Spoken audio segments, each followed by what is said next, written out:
Thank you to all the amazing listeners out there. On behalf of the Reef Podcast, don't forget to like, comment, and subscribe for future mentions and new episodes. Have a great day.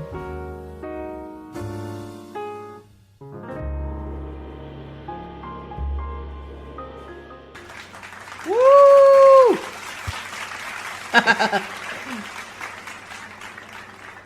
Welcome everybody to another edition of the Reef Podcast. My name is LuisIpa, bringing you all 51 episodes so far of the podcast here. I'm joined by my good man Kratos here, and we got an amazing guest with us all the way from India.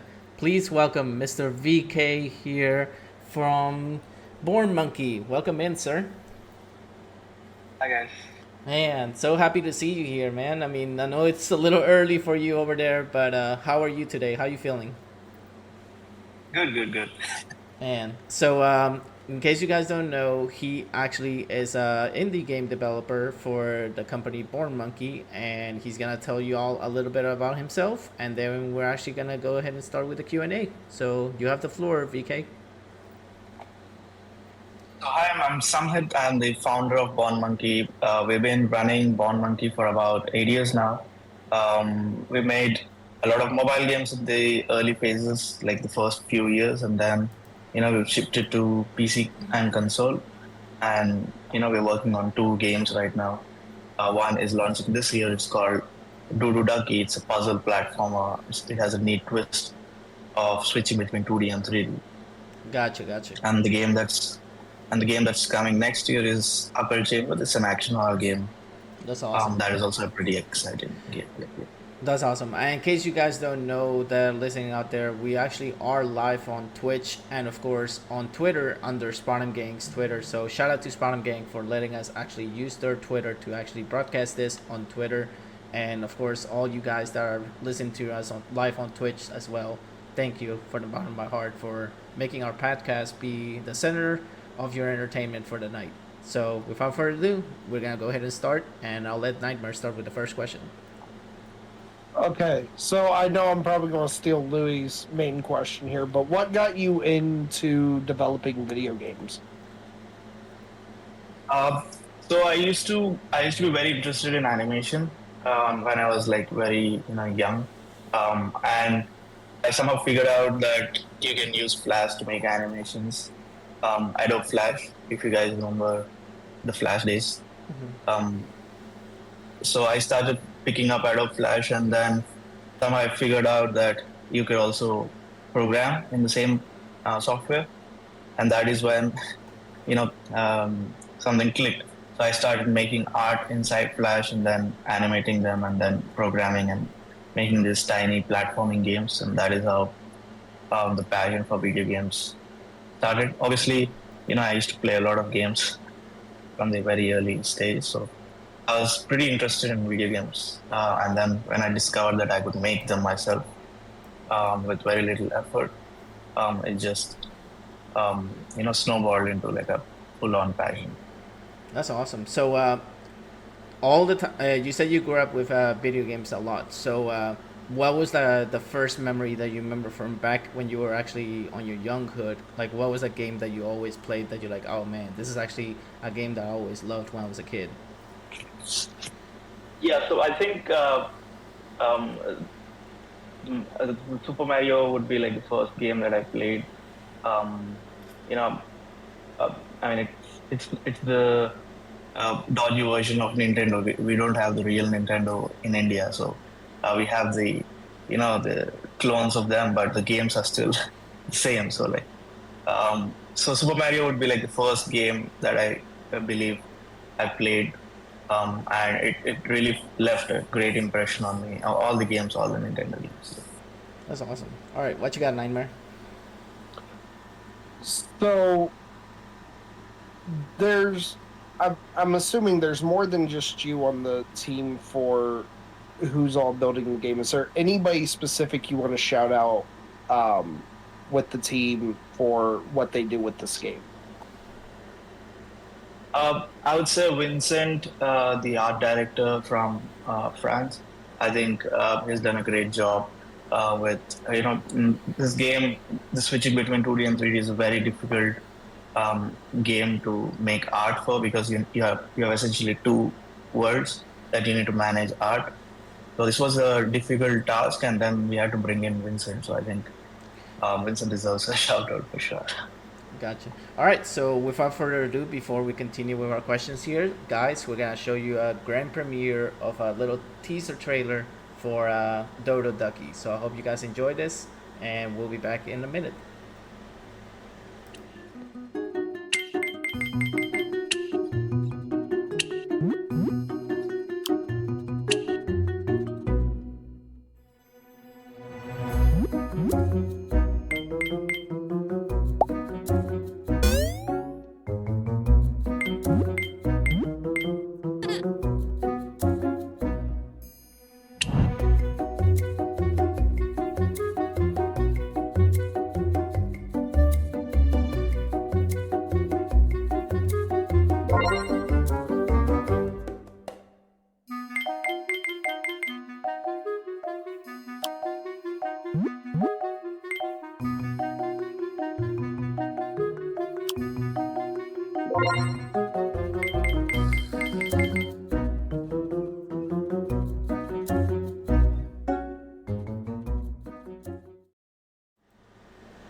All right.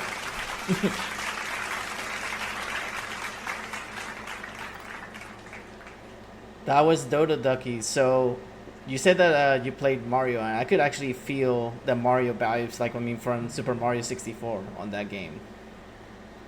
Awesome. I feel like I feel like it's like a Super Mario 64, and I can't wait to get my hands on it next month, because I'm actually excited and thankful that you were able to get us some Steam keys to actually try it out, and we can't wait to show it like to our viewership like over here on Twitch, and like showcase like what the game is capable of. So if you don't mind me asking, how long did it took this game to be developed? So we've been in production from December last year, like 2024 December. It's pretty, like actual production. So what happened with this game is I've tried to like make this, at least try to get this game going in the last 10 years. Like I've tried 3 times, and then it never worked. And then last year in 2024 December is when we officially we had time and money to like get this ball rolling. Mm-hmm. So yeah, it's been a solid 6 months, I think. Yeah. Gotcha. All right, Nightmare, what you got? So we see there the shift from 2D to 3D. What exactly made you want to use that style for a mechanic? So that was the core idea which I wanted to make a game on. A game where you're switching between 3D and 2D. Obviously, there are games that have done this previously, but the twist that we have is we have some abilities that are available in 3D, some abilities that are available in 2D. For example, you can't jump in 3D, so whenever you're doing platforming, you'll have to switch to 2D to do platforming. And then you can't shoot in 2D. That means whenever you need to, shoot at something, turn it on and off and whatnot, you're only able to do that in 3D. So there are abilities that are, part of both perspectives, and that is what makes you switch and solve puzzles and do platform. Interesting. Is it gonna be available only on Steam, or is it gonna be later ported to Switch 2 or PlayStation or anything like that? Yeah, so Switch would be like the next platform we'll hit once we launch on PC, and then we'll go to all platforms depending on our budgets and whatnot. Yeah. Gotcha. I mean, but Switch for sure. It looks like it's gonna be a fun game, especially on Switch. It'll be great to have it on the go instead of basically sitting at your comfortable at your home. Hey, why not take it on the go and just play it on the go? And if you don't mind me asking, what is the price that the game is gonna be? So for PC, we're thinking $12.99. It'll probably be at a 10% discount on launch, but yeah, that is the price that we're looking. That's still not bad. $12.99 is not bad. That's actually not bad for a game like that. And is there gonna be like a repetitivity? Like you can actually replay it as many times, or like will there be like different things that you can unlock, or how does it work? Yeah, so you have, you can buy different hats, and then these hats have different abilities, so it kind of spices up the game. Um, so, the default one that you have, the propeller hat, is the default skin, but the entire point of the game is you get to unlock different hats, and they unlock new modes. We have three different worlds, and you can. There are hidden paths that you might not be able to discover in the first playthrough or whatnot. So I feel like you'll have plenty of replayability with it for sure. Gotcha. All right, Nightmare, what you got? You mentioned before this is the third attempt to get this game developed. What would you say is the biggest hurdle for the first two that changed with this third chance? Yeah, so I think it was figuring out on the art for both 2D and 3D. So the main challenge is to use same art for both 2D and 3D and somehow make it look good in both perspectives. So that was the biggest challenge, because if we cannot figure that out, that means we'll have to build two different worlds. That means making twice the game. That was the biggest problem. So we've done a lot of tests previously, a lot of different prototypes, and nothing felt great. Where we thought, okay, we can show this to the real world, right? Like it was playable, but we never felt that okay, this is a real game. It feels good.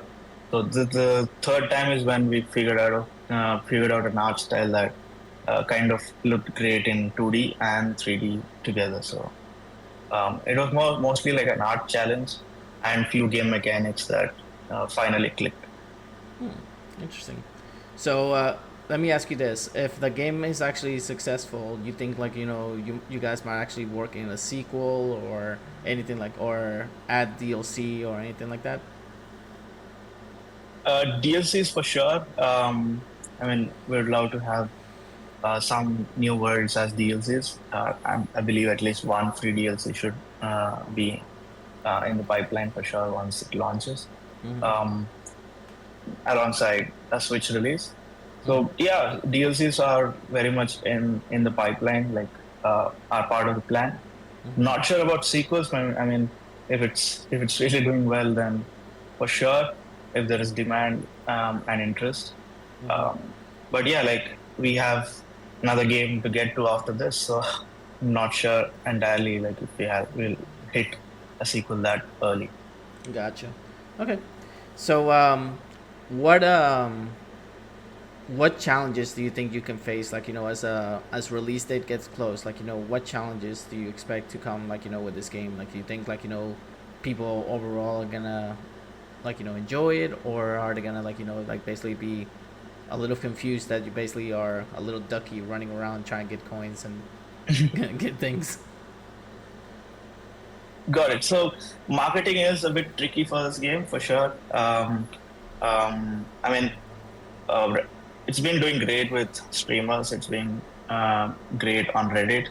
We are getting great reactions and whatnot. But I think the biggest hurdle would be to reach enough wishlist before launch.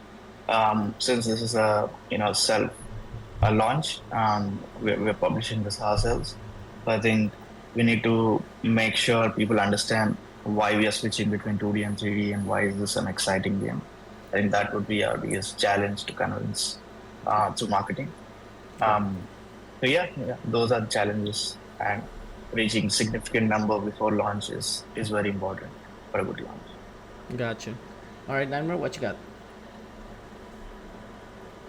So, I'm going to ask a question here, and I think it was meant, but it's a valid question. Does the duck in the game lay eggs? No. Yeah, it doesn't. All right. So you can grab eggs that are in the world, and these eggs are like keys in the game. So we can take these eggs and then place them in the key holders and whatnot. So that is there, but like the duck doesn't do any egg laying for sure. Interesting. So, what was the meaning behind the what is it, that kappa, like the little hamster looking thing? What is it called? Like kappa? Capybara. Yeah. So, Capybara. Yeah. so what is the main purpose of him or her on the game? So Capybara is like the merchant in the game. So it gives us all these tools and new abilities for each level. So even the hat, if you play the game for the first few minutes, you are not able to switch between 2D and 3D. And then you talk to Capybara, it gives you the hat, and then once you put on the cap, and you can start switching between perspectives. So you are buying different caps from Capybara. So it's a merchant, and that is kind of the entire purpose of the NPC. Yeah. Gotcha. All right, Nightmare, you're up. So I know we've been talking a lot about this game. Is there a game before this that you've helped work on? So we've had services that we do in the studio that that are under NDA and whatnot. So we have made or helped make a lot of VR and PC titles. And before that, we had a lot of mobile games that we released in India. So this would be like our first PC debut as our own product. But yeah, like. We've been doing this for a very long time now. Yeah. And has any of that helped you with building this game? For sure, yeah. So our entire expertise is in Unreal Engine, and all the games that we helped make over the years are all in Unreal Engine. So like we've learned a lot during production with all these different games, and with that knowledge is what we're trying to make this game. Gotcha. All right, so we got a question from Milk Crates. He or she says, "What is your revenue structure for the game build you have been presenting? Is it single purchase, in-game shop, sub base, etc.?" Yeah, it's a single player premium game, so you pay once and then that's about it.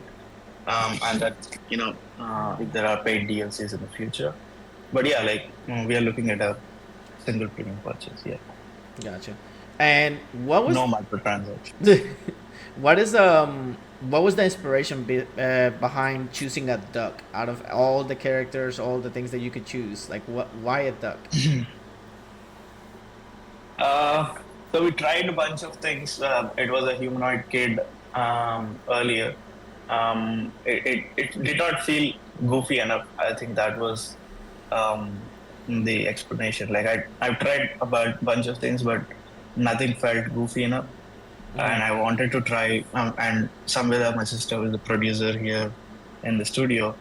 She just is a massive duck fan, and she watches a lot of duck, these duck videos and whatnot. So and capybara videos and whatnot. That's awesome. So while we were discussing, she said she did not suggest to use the duck, but I can see the appeal of how goofy the ducks are. And I was like, let me try, character design of a duck and see how it feels. And we made, on my Twitter, you'll see like a very old footage of a duck. It's even more goofier than what we have right now, like very weird animations, very jumpy and whatnot. The early prototype.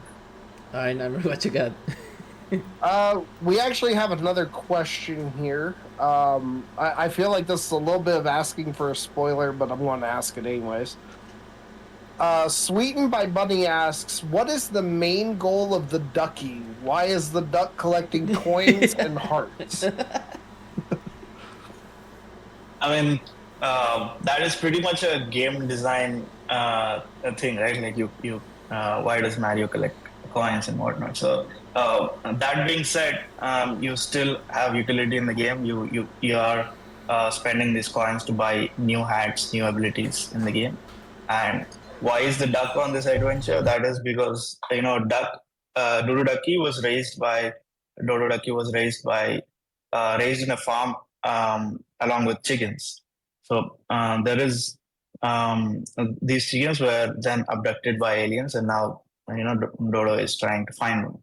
That is, the gist of the story. And the entire theme is that Dodo is still thinks it's a duck. It still thinks it's a hen, and throughout the game, it figures out what it means to be a duck, and it learns to swim. It learns to be a duck. So, yeah. Now here's the big question: does the duck actually fly ever? Yeah. So you after this would be a spoiler, but yeah, the duck can. I would say glide would be a good way to say. So it'll jump, double jump, and then you could glide.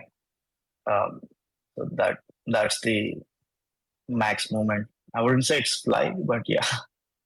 Okay, so it can actually glide at least. I mean, I know ducks can't fly, but I mean, still, at least like it's kind of funny that. Yeah, you could glide. Yeah. Now, can he actually earn different abilities over time, or no? Yeah. So each level you will pick up new abilities. Like first level you don't have shooting. Second level you get to have shooting in 3D. You can shoot from the propeller ducks. At, That is awesome. and then each level you get to like do something new. Gotcha. So that's actually helps you from not getting bored, and also we can play with new mechanics in every level. All right, Nightmare, what you got? So the mechanics of like the gliding and all that seems like it's based from Spyro. Is this an accurate description, or is it based somewhere else? I mean, these are all great games, and we do get some inspiration from these games. But the glide, double jump, and like these are pretty much expected in modern platformers at this point. So for sure, we have our inspirations from these classics, but we don't have like a single source for sure. For example, double jump and glide, we have Ori, which does that very well. Once you unlock all the abilities and whatnot. So yeah, so we have inspirations, but we don't have like a single source for sure. Yeah. That's awesome that you guys actually basically take inspiration from all previous games, and you're like, you know what? Let's make our own version. But I mean, let's have ducks and chickens, right? Like that's what you have. That get abducted by you. And the aliens. Yeah. You can't forget the aliens. The aliens abduct chickens. I mean, out of everything, aliens decide to abduct chickens. That's just actually very fascinating. I hope eventually. Yeah, it's a bizarre story. Yeah. I hope eventually you do fight the aliens. I don't want spoilers, but I mean, I hope you do get to fight them so they can leave the planet and be like, leave the chickens alone. Yeah. And, That's the plan. Yeah. yeah, awesome. So, what's some tips that you can give, like, somebody that actually wants to get into game developing? Like, is there any advice you want to give to people that actually are pursuing the career, or they're in the career but they want some advice on it? Like, is there anything you can tell them? Yeah. So the easiest way to get into game development is by just starting. You can just work on. So ideally, I would suggest to not follow. Usually what people do is just follow tutorials, step by step, and start making exactly what the tutorial does. What works with juniors that I've seen is make something that you want to make. When you're making it, whenever you have a hurdle, start looking for a tutorial online. Finish that hurdle and then move on, but still keep making your game. That way, you get to exercise how it is done in real production. So that would be the easiest way to like make a game, and also be also have that problem solving skill built over time. All right, and we got a question here from Sweden by Bunny saying, do you plan on making more games besides the Ducky game? Yep. So our action horror game, Occult Chambers, which also got Epic Mega Grant from Epic Games, is the next game that will launch possibly next year, if I don't have delays. But yeah, so that is an action horror game, very different, very polar opposite to what Dodo Duckie is. So yeah, there are a lot of plans to like make more games in the future. Gotcha. All right, Nightmare, what you got? We talk a lot about the Ducks' abilities and the Ducks, the gameplay style. What's the most difficult thing that you're proud you were able to do with this game? I would still say, uh, the way we made the game seamless, switching between 2D and 3D. It's pretty instant, and you have a lot of interactivity. All the grass is interactable in 3D. It's interactable in 2D as well, and then you have a duck that has very good locomotion. That is, it can run, glide, double jump, slide, and then also grab objects and whatnot. So I'll say like figuring out the 3D to D switch, that's seamless. I've seen streamers react to it as well. I mean, if you play the game, you'll also get to see it. The first time you switch between 2D to 3D, you'll have that wow effect for sure. So I always enjoy watching streams for that moment where people get to see the switch. So that I think is something that I'm proud of. Yeah. Gotcha.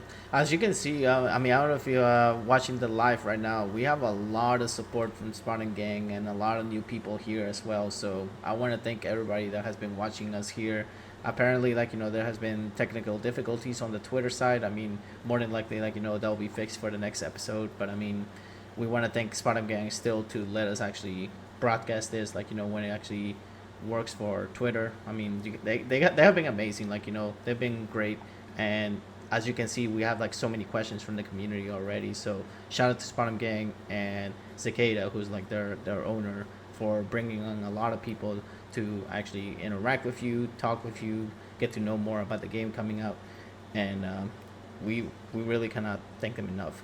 So my next question that I have is, I mean, this is actually not a personal, but I mean, just to get to know you a little bit and everything, is what is your go-to music, when you actually making your games and stuff, what do you listen to mostly, out of different genres of music? I think I listen to a lot of indie music. There is this channel called X Keto. I don't know if you guys know. And then Suicide Sheep. These two channels on YouTube have great indie music. So yeah, that plays in the background while I'm working. Acts like my white noise while I work. Gotcha. What you got, Nightmare? Actually, I have another question here. Milk Crates asked, so are you using two different environments that just snapshots the 2D when swapping to 3D, or vice versa? No, so it's the same world. The camera switches between perspective to ortho. Ortho is a flat camera, so everything, the entire world feels like it's flat. And then when you switch to perspective, it's like your iPhone camera. It's a real camera. So it's the same world. That was the tricky part, right? To not have two different worlds and then switch between two different worlds. We wanted to have same world, but just be able to reuse it for 2D as well. I hope that's clear. That's actually really. I mean, I'm pretty sure during the viewers that are actually watching right now, I wouldn't be surprised if people are actually taking notes, okay, this. Because I mean, it's always good to take notes. I mean, when you actually want to make a game or you want to actually get that inspiration to do it. I mean, you probably right with me on this. Isn't video games like a form of art now? It's not more. It's not Yeah. It's not like something that you just, hey, here's a video game. It's basically an art that you make. For sure, yeah. A lot of passion goes into making video games, and yeah, we should treat it as art because it has a sense of it can evoke emotions, and people play to kind of have some kind of emotional reaction when you're playing a game, right? So definitely art for sure. Yeah. That's awesome, man. And here's a silly question: if you never got into video game developing ever, what kind of career path would you actually go into? I would say adjacent to video games, I might be in IT, like software for sure. um, and that might be the very alternate, timeline for me for sure. Yeah. Gotcha. All right, so Sweden Bunny over here asks, out of all the games you could have made, why this one? So this was exciting for us, and we thought we could do something very special with this concept, and within our scope and budget. So yeah, like we have many games that we prototype over the years, and it has to stick with you over time, and earn that attention. Only then we get to green light these games. This was one of those games that did not leave us after we made like the first good prototype, and we were like, yeah, we should probably like get back to that game. That game definitely is very interesting. If it's interesting for us, then it should be very interesting for gamers for sure. Yeah. Gotcha. All right. So, do you have any questions for us as a host and co-host? I would like to know what kind of games you guys play. What are you playing right now? I'll let Nightmare answer first. I play a lot more retro games. So again, Mario. I play Pokemon. I play a lot of the stuff I played growing up. There's a Nintendo 64 sitting right over here. I have a Cube I just got. I'm waiting to get games in for. So I play a lot of the older games. And then I play a lot of just random indie games that I have. So it varies for mine, but it's mainly a lot of the older games. And what are you currently playing right now? The one that I've been playing the most right now is Pokemon Crystal. Oh wow. So I've been finishing that up for the first part of the game. We just got into the second part of the game the last stream I was on. Nice. Me personally, I mean, NightmareRyzing over here knows the kind of games I love. I'm a big Sims fan, like the Sims franchise. Oh my gosh, anything that's life simulation is great. But I mean, like I said, when I saw that gameplay trailer of your game, I just felt that Mario vibes instantly. So, like I said, I mean, can you actually use a controller that actually is compatible with PC to use it, like to use in the game? Yeah, you can play it with a controller too. There's a Steam page. Because it's a playtest, it might say not supported, but it's fully supported, so you could play with the controller for sure. Gotcha. So, Nightmare, it looks like we have another question by Sweet and Bunny. Yes. Sweet and by Bunny says, sorry for so many questions, but how has this game changed from the original plan, vision, and design? So I think it would be way easier if I had to like show you the visuals of the early prototypes. But since this was a concept that we were trying to figure out piece by piece, so how do we do platforming sections? Is the 2D entirely flat when we are in 2D mode? So there were a lot of consideration, design decisions, and we had to like weed out all the bad ideas one after the other, and then.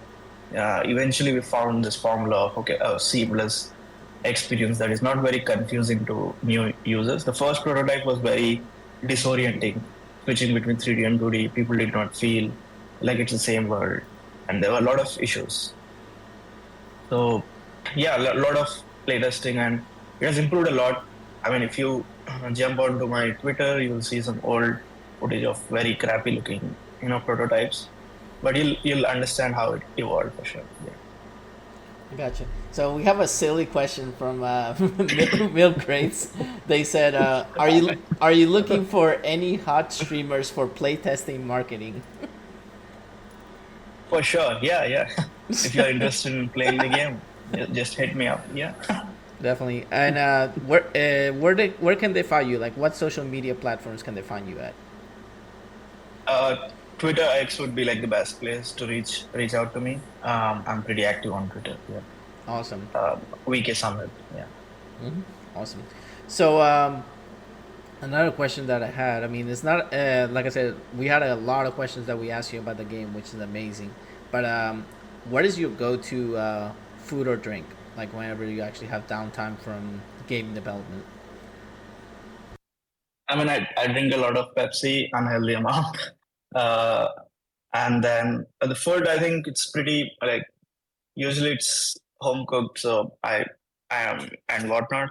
But if I had to like pick up meal from outside, it would be the chicken biryani from the place where I live is known for chicken biryani, so pretty good. That's awesome. All right, Nightmare, what you got? So, what's one thing that you do to help wind down after all the time developing this game? What's something you do away from it to help relax? Um, I mean, I do read once in a while to like cool down. Reading would be one option for me, and then playing some extremely difficult game usually makes me forget about everything else. So yeah, like hardcore games, or reading some old books. That usually works. You just wind down. Yeah. I think personally, like the winding down moment is always important. No matter if you're a creator, like for video games, or if you're actually creating content, like like for us, this is actually my wind down time. Like I mean, I kid you not, I don't find any stress Oh wow. whatsoever when I do my podcast interviews because I love getting to know people. I mean, not just indie game developers but musicians. I just love doing that. It's super fun. The idea came 5 years ago when me and my co-host at the time was named Thomas Govins. He and me and him were sitting down like just playing random games, and I was like, hey, wait a minute, we're content creators. Why don't we start a podcast where we interview content creators, people in general, and see how it goes? And it went from regular content creators like streamers to like literally interviewing everybody, like musicians, uh, people like that very well known. It's insane. Like when you have some passion for something, dude, I'm telling you, you grow so much. It's insane. Yeah, yeah. I mean, it's great that it doesn't feel like work for you guys when you're doing this. So it's awesome to hear. Gotcha. All right, Nightmare, what you got? Is there any like gaming conventions that you promote this game? Sorry, your voice was cut off for me. Apologies. Has there been any gaming convention that you've gone to or that you're going to help promote this game? Yeah, so I think last year I came to Gamescom Germany, which happened in Cologne. Um, uh, it was pretty fun. I had like good interactions with people. This time, I think this year we're trying to like do be present online, as in if we have the opportunity, the game will be showcased. We might not be on the floor, but the game will still be there for people to play and watch. So we're trying to do something like that. Man, I heard they were trying to push. I don't know if they still thinking about it, but for the longest time, I remember they were trying to do like a indie games convention or something. Like there was a talk about it a long time ago, and I was like, man, if they ever do a convention like that with just indie game developers, the amount of people that would probably more than likely go just to try those games it would actually be insane. I kid you not. Yeah, I think it's about time where now is a great time to have something like that, right? Like there's a lot of indie explosion, like it's at its peak right now, so it would sure make a lot of sense to have something like that. In case you guys don't know, from V, what he told me is that the game is going to be available on Steam, and then soon after it's going to be ported to the Switch too, correct? Yeah, That's it'll all. come to Switch One and Two. Yeah, sure. Oh, it's going to be on Switch 1? Yeah. I gotcha. And, I mean, if you ever incorporate to the Switch too, that'll be awesome. Yeah, so that is a plan. I mean, trying to get the dev kits, and hopefully by September we should have the dev kits. Gotcha. All right, so we're gonna show the gameplay trailer one more time because we have brand new people that just joined the podcast here that hadn't seen it yet. So if you're okay with it, we're gonna show them one more time, and then we're gonna get to the final random questions that we ask here. Like, I mean, we're gonna ask you like 2 questions each that don't have to do anything with the interview. It's just to, like, create humor over here because we like to create a little humor to like break the ice. So without further ado, guys, I'm gonna show you all the gameplay trailer one more time, and then we're gonna get to our final 2 questions that we have from me and NightmareRyzing. So enjoy.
All right, there's the gameplay trailer, and if I heard that correctly, we are actually live now on Twitter.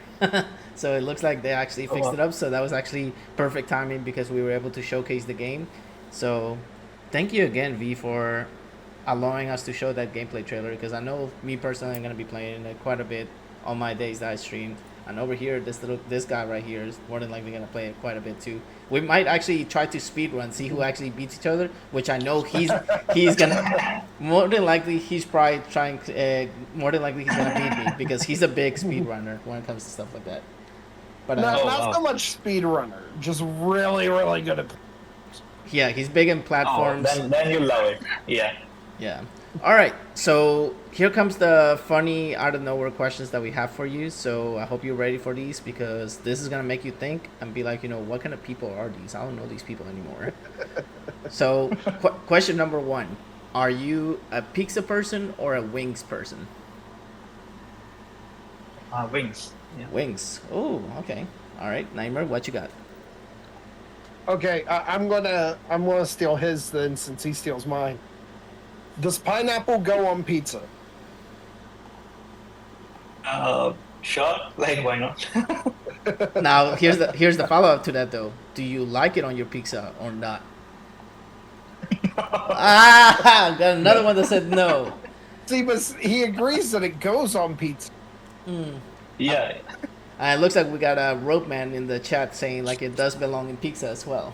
And some people are saying smart man. All right. So I'll let you ask your second last question, Nightmare, and then I'll ask the one that I always ask everybody. Okay, so which is more terrifying to you? Tigers with the ability to swim underwater, or sharks that can fly through the air? Oh wow, sharks in air. Yeah, definitely sharks in air for sure. Yeah. Sharks are evil, man. They're pure evil. All right. So final question for me. Every time I ask this question, this is when I lose. I make everybody lose faith in humanity. So, do you eat cereal? By the way. Yeah. Okay. Before he asks this, for everybody watching, I apologize greatly for what you're about to hear. All right. Do you pour your cereal first and then the milk, or do you pour the milk first and then the cereal? It's the cereal first. Yeah. Cereal first. Well, and then. Okay, so pretty much for me, what I do is I actually pour the milk first and then the cereal. And okay, if I tell you how many times I had people, like guests, literally tell me like, the heck is wrong with you? What planet are you from? Are you an alien? Are you like, some weird dude that came from another planet? I swear. Like, they think I'm crazy. They think, like, it's bizarre. Like, it's unbelievable. And if you could see the chat right now. People literally, like, looking like, wait, what? What is going on here? Oh, so we got Sweet Bunny here saying that Luis is the alien that kidnapped the chickens. Okay, I might be an alien. Who never know? Who never know? But I want to thank. Awesome. I wanted to thank you again, V, for taking the time to be here. I know it's a little early for you. In case you guys don't know, V is all the way in India, and right now it's like, I believe it's 7:00 in the morning, right? Around there, 7. Yeah. Morning. Yeah. So early sunshine for him. I know he has a lot of work to do. And one more time, let us know when the game is going to be dropping on Steam. So the tentative dates are like Q3 of this year, 2025.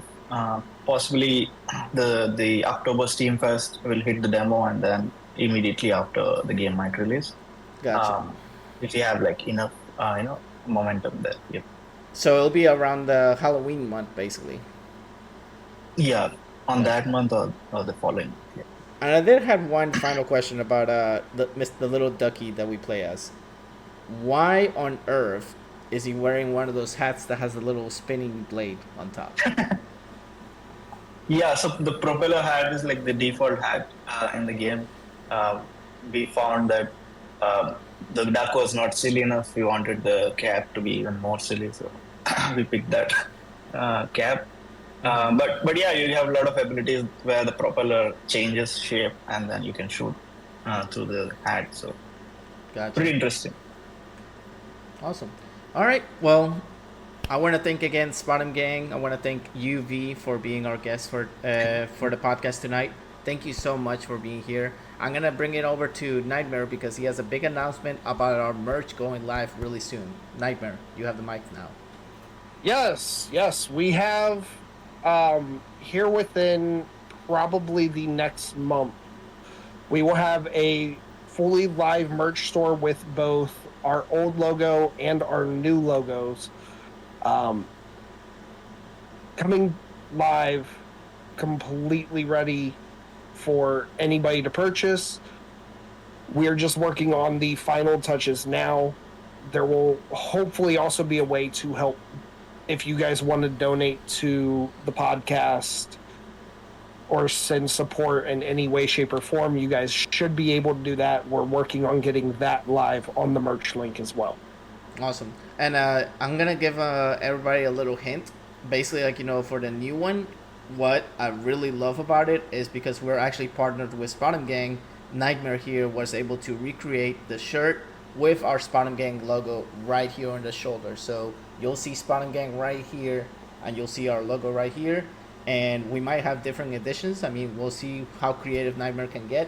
But I want to personally, like I said, thank Zakeda, Spot'em Gang for letting us be part of their team because, dude, this is like the biggest we've done. And like I said, 5 years doing this podcast has been a blessing for everybody. And again, V, thank you again, my friend. I hope we stay in touch because I know we have a big surprise for next year. I'm not going to spoil anything because, I know me and you talk behind camera. I don't want the spoilers, but he is working on a new game next year. And we're actually going to have V back in the Reef Podcast next year to talk about his new upcoming game and something that might happen, but I'm not saying anything. I'm keeping my mouth shut until it happens. So until then, guys, thank you again for tuning in, and we'll see you in 2 weeks. As always, today's episode of the Reef Podcast was streamed live on Twitch. If you could not make it to the live stream of the podcast, you can always listen to it on Spotify, Apple Podcasts, YouTube, and iHeart Radio. Thanks for listening. See you next time.